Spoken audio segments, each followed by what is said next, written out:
আসসালামু আলাইকুম, সবাইকে স্বাগত জানাচ্ছি গ্লোবাল ভিউসে। আপনাদের সঙ্গে আছি আমি ফাহাদিয়া মিতু। আজ জানাবো আন্তর্জাতিক গণমাধ্যমে আলোচিত সংবাদ ও বিশ্লেষণ। ফিলিস্তিনের প্রতিরোধ আন্দোলন হামাস অস্ত্র ত্যাগ করতে রাজি নয় বলে জানিয়েছেন সংগঠনের রাজনৈতিক ব্যুরোর সদস্য মোহাম্মদ নাজ্জাল। দোহায় রয়টার্সকে দেওয়া সাক্ষাৎকারে তিনি বলেন, এই মুহূর্তে তাদের মূল লক্ষ্য গাজা পুনর্গঠন। হামাস নেতা বলেন, তারা এই অন্তর্বর্তী সময়ে শৃঙ্খলা বিধানের নিয়ন্ত্রণ বজায় রাখতে চান এবং এখন নিরস্ত্রীকরণের বিষয়ে কোনো প্রতিশ্রুতি দিতে রাজি নন। নাজ্জাল বলেন, যুদ্ধবিধ্বস্ত গাজা পুনর্গঠনে ৫ বছরের জন্য দীর্ঘমেয়াদে যুদ্ধবিরতিতে রাজি তার সংগঠন। সম্প্রতি গাজায় প্রকাশ্যে মৃত্যুদণ্ড কার্যকরের বিষয়ে এক প্রশ্নের জবাবে নাজ্জাল বলেন, প্রকাশ্যে যেসব মৃত্যুদণ্ড কার্যকরের ঘটনা ঘটেছে সেগুলো যুদ্ধকালীন ব্যতিক্রমী ঘটনা। নিহতরা হত্যাকাণ্ডে দোষী সাব্যস্ত ছিলেন।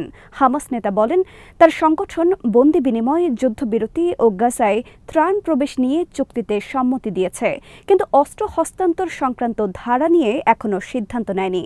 আলোচনা সাপেক্ষে এ বিষয়ে সিদ্ধান্ত নেওয়া হবে বলে জানান তিনি। অন্তর্বর্তী সময়ে গাজায় প্রযুক্তি নির্ভর বেসামরিক প্রশাসন থাকলেও নিরাপত্তার জন্য হামাস মাঠে উপস্থিত থাকবে বলে জানান নাজ্জাল। এক প্রশ্নের জবাবে তিনি বলেন, এই যে আপনি নিরস্ত্রীকরণের কথা বলছেন, তার মানে কি? অস্ত্রগুলো কাকে আর কেন হস্তান্তর করা হবে? ইসরায়েল কি তার পারমাণবিক অস্ত্রগুলো জমা দেবে? কেন ইরানের পারমাণবিক অস্ত্র ধ্বংসের কথা বলা হয় অথচ ইসরায়েলকে তা বলা হয় না? এদিকে রোববার নাগাদ রাফা সীমান্ত ক্রসিং খুলে দেওয়ার ঘোষণা দিয়েছে ইসরায়েল। চুক্তির প্রথম ধাপ অনুযায়ী এটি গত বুধবার খোলার কথা ছিল, কিন্তু হামাসের দেরিতে লাশ হস্তান্তরের কারণে তা স্থগিত হয়। এর মধ্যে যুদ্ধবিধ্বস্ত গাজার জন্য ৫ বছর মেয়াদী পুনর্গঠন পরিকল্পনা ঘোষণা করেছেন ফিলিস্তিনের প্রধানমন্ত্রী মোহাম্মদ মুস্তফা, যার আনুমানিক ব্যয় ৬৭ বিলিয়ন মার্কিন ডলার। এই প্রকল্পে ১৮টি খাতের ৫৬টি উপপ্রোগ্রাম অন্তর্ভুক্ত থাকবে, যার মধ্যে রয়েছে আবাসন, সামাজিক সেবা ও অবকাঠামো। মুস্তফা বলেন, প্রথম ধাপে ৬ মাসের জরুরি পুনরুদ্ধার, দ্বিতীয় ধাপে ৩ বছরের পুনর্গঠন এবং তৃতীয় ধাপে দীর্ঘমেয়াদী পুনর্গঠন কার্যক্রম চলবে। হামাসের পলিটিক্যাল ব্যুরোর সদস্য গাজী হামাদ শুক্রবার বলেছেন, হামাস এখন দুটি সমান্তরাল পথে এগোচ্ছে।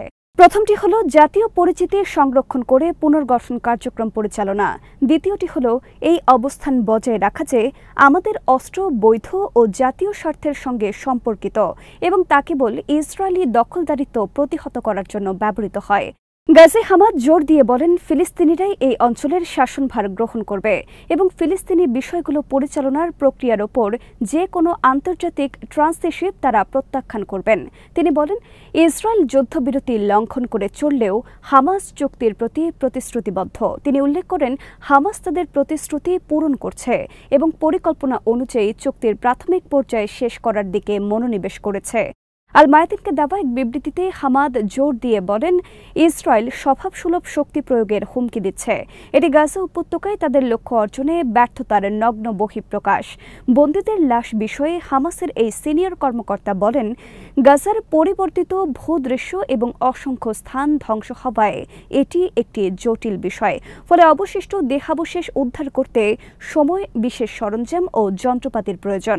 তিনি জানান, মধ্যস্থতাকারীদের এই বাধা সম্পর্কে জানানো হয়েছে এবং তারা আমাদের অবস্থান বুঝতে পেরেছেন। হামাদ আরও জানান, তারা লাশগুলো ফেরত দেবেন এবং চুক্তির প্রতি প্রতিশ্রুতিবদ্ধ থাকবেন। তিনি স্পষ্ট করেন, এখন যা ঘটছে তা হল হুমকি ও কালক্ষেপণের মাধ্যমে ইসরায়েল চাপ প্রয়োগের কৌশল নিয়েছে, যা একেবারেই অগ্রহণযোগ্য।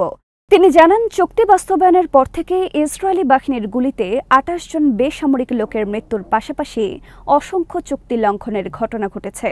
গাজা উপত্যকায় হলুদ রেখা পেরিয়ে ইসরায়েলি ট্যাঙ্কগুলোর অনুপ্রবেশের ঘটনাও ঘটেছে বলে জানান হামাস নেতা। মার্কিন সাময়িকী ফরেন অ্যাফেয়ার্স লিখেছে, হামাস ইসরায়েলের বিরুদ্ধে লড়াই থেকে পিছু হটবে না।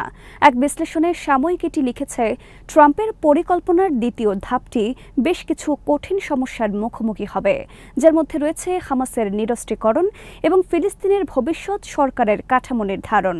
প্রতিবেদনে বলা হয়, অতীত অভিজ্ঞতা বিবেচনায় নিলে বলা যায়, হামাস তার রাজনৈতিক ও সামরিক অবস্থান রক্ষা করতে প্রাণপণ লড়াই করবে। সাময়িকীটি আরও বলেছে, বলেছে হামাস আগের মতোই নতুন যোদ্ধা নিয়োগ করবে এবং নিজস্বভাবে তৈরি প্রাপ্ত অস্ত্রে তাদের সজ্জিত করবে।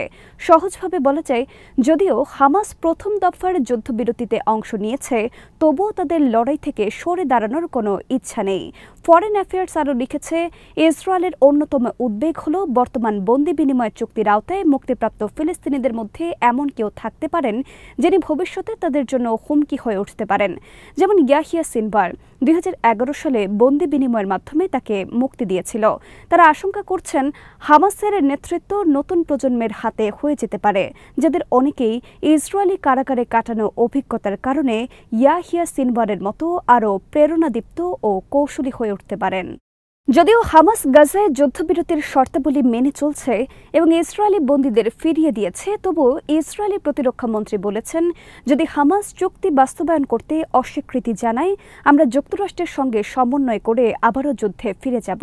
প্রতিরক্ষা মন্ত্রী কার্টস বলেন, যুদ্ধ আবার শুরু হলে হামাসকে আত্মসমর্পণে বাধ্য করার জন্য আমি সেনাবাহিনীকে একটি বিস্তৃত সামরিক পরিকল্পনা প্রস্তুত করার নির্দেশ দিয়েছে।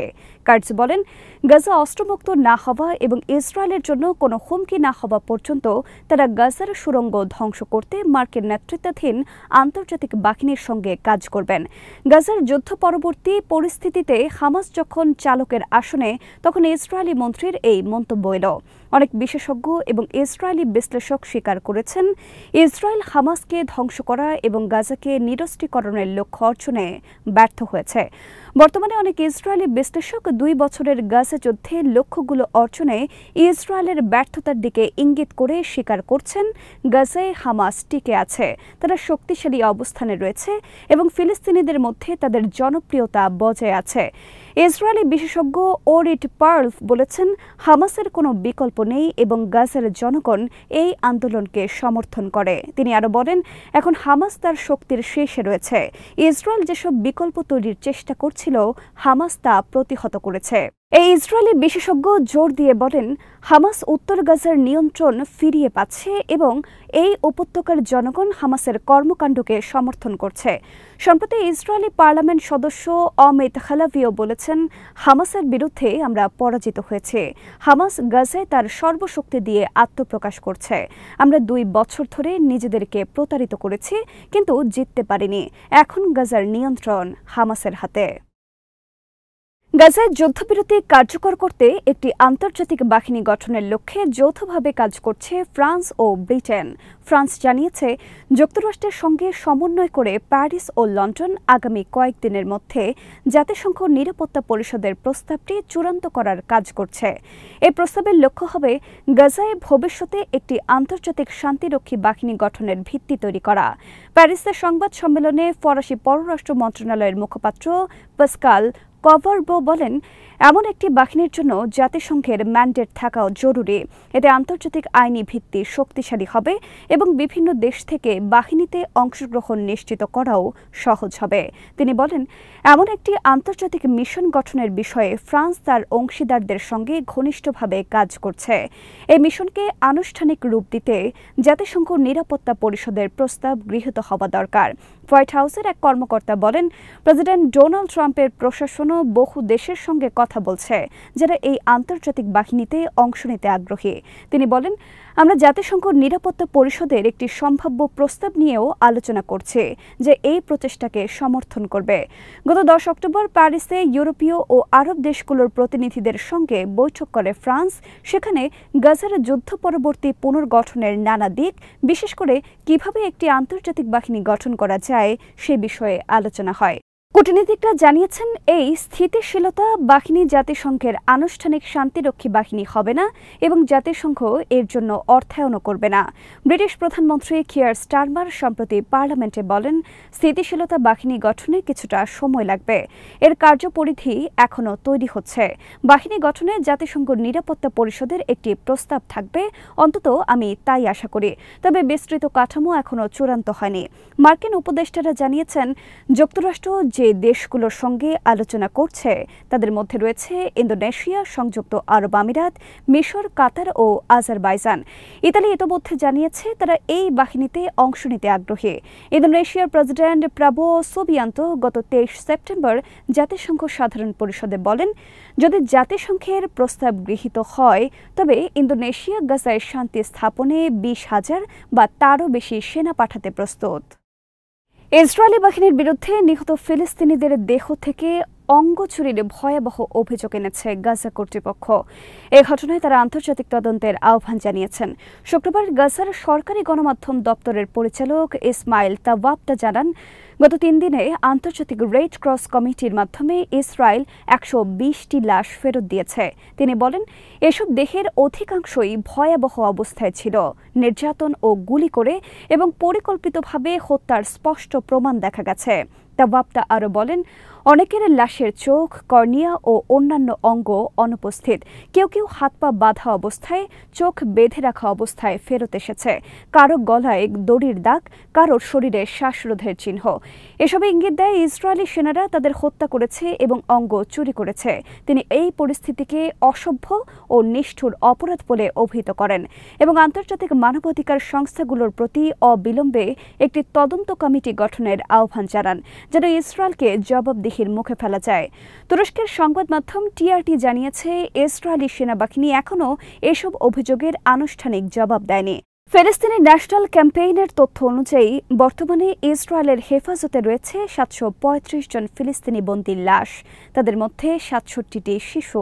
তবে ইসরায়েলি সংবাদ মাধ্যম হারেজ জানিয়েছে, দক্ষিণ ইসরায়েলের নেগেভ মরুভূমির সটে তেইমান সামরিক ঘাঁটিতে গাজার প্রায় 1,500 ফিলিস্তিনি লাশ সংরক্ষিত রয়েছে। আজ এখানেই শেষ করছি। সবাই ভালো থাকুন, সুস্থ থাকুন আর দেখতে থাকুন বিডি ফিউজ। চ্যানেলটি ভালো লাগলে সাবস্ক্রাইব করুন, সংযুক্ত থাকুন আমাদের ফেসবুক পেজে। আল্লাহ হাফেজ।